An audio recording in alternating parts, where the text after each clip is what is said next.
Hello, welcome to the seventh of seven deep dives into why I can't speak in English. The last one here is juggling with five knives. Oh, I'm Adam, by the way. Yeah. Now, what is juggling with five knives? Well, you feel your speaking is just not under control.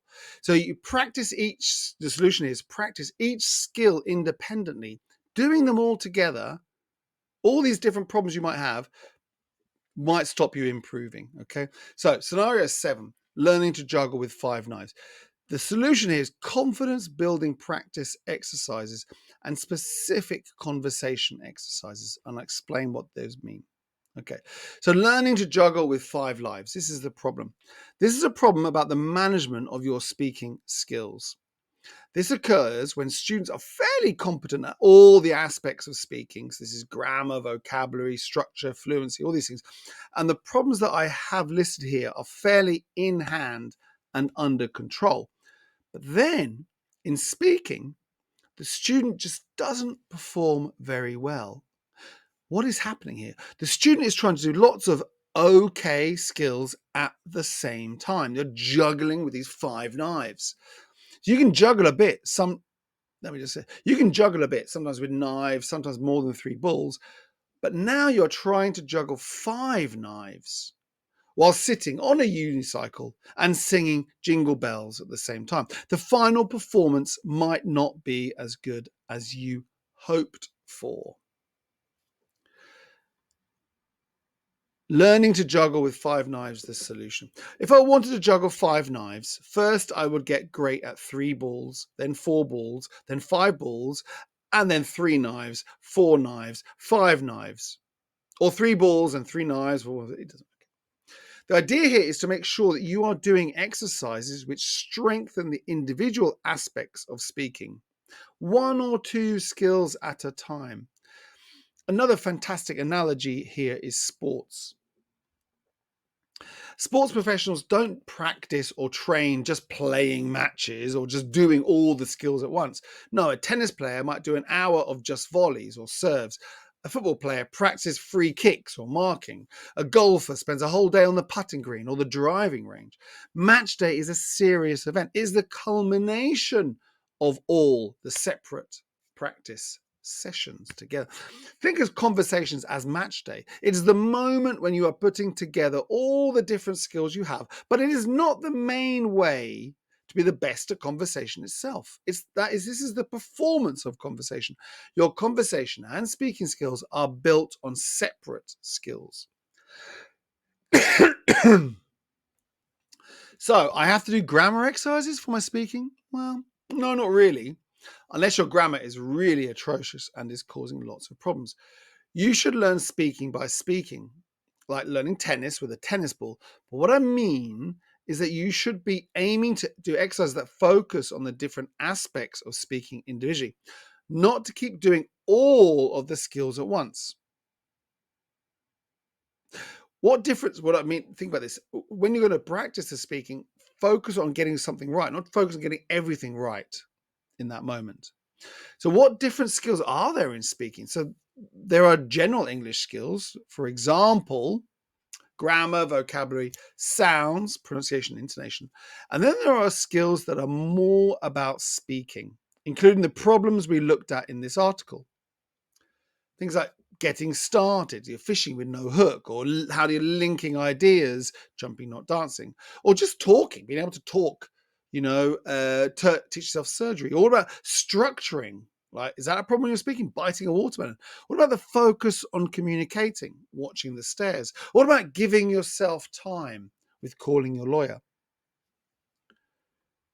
These are all areas that you could be fine with, but sometimes it'd be very beneficial to focus on one area at a time.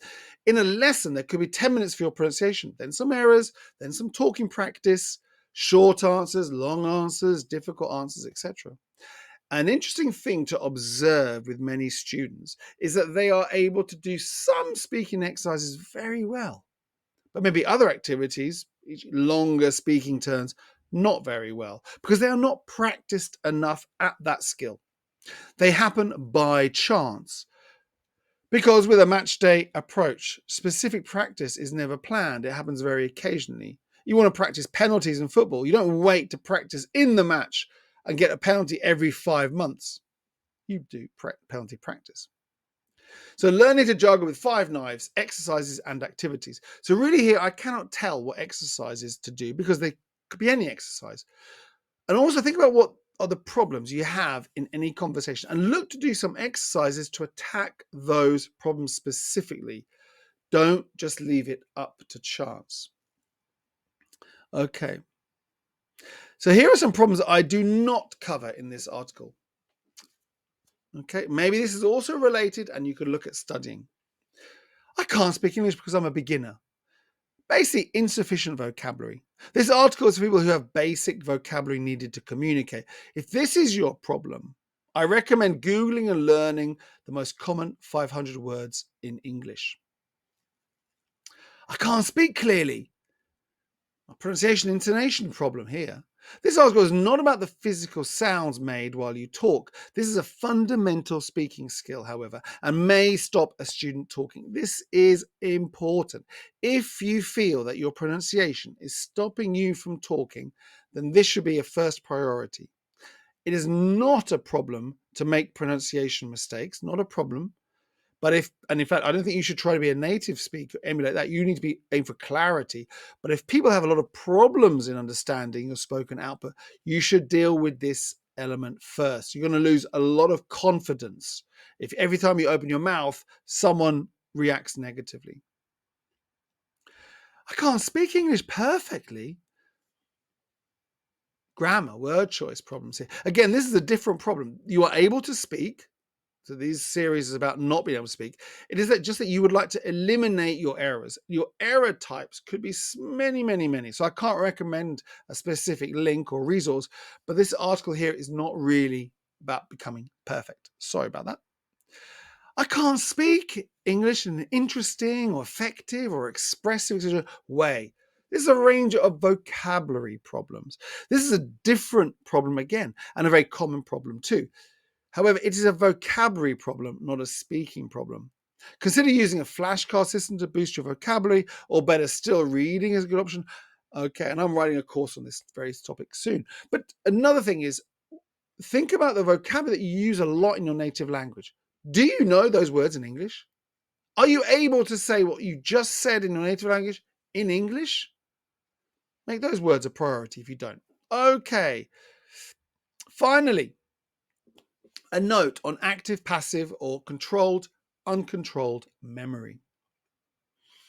Sometimes students are told about the concept of passive vocabulary and active vocabulary as being key to understanding why you can't speak. But I see this as part of a different problem and not relevant here. So active vocabulary is things that you can say, passive is things that you understand when someone else says them, but maybe you don't use them yet. Give you an example of passive vocabulary. Imagine when you visit a lawyer, a tech guy, or a doctor, they start talking with some of their specialized vocabulary, and you understand them sometimes perfectly, sometimes not. The words that you understand, but you probably would not use, these are passive vocabulary words. They are words that you understand when you hear them, but are unlikely to produce yourself. So how is this related? Well, the idea that some people say is that speaking is only difficult because your passive vocabulary is good, but your active vocabulary is not active enough. So you need to concentrate on making these words more active. While this could be true for some low-level students, many students who have a problem in physically speaking are fine when they write. So they can produce these words. They are quite active. And often the things they want to say are easily in their active vocabulary range. It's more likely that when they feel they are always using the same words over and over again, or that they never use the best words, that they need to be moving their passive vocabulary knowledge into active vocabulary knowledge. And as I said above, this makes it a vocabulary problem. That was great in the series. Keep up the great work, and I'll see you very soon in another video. Take care, everyone.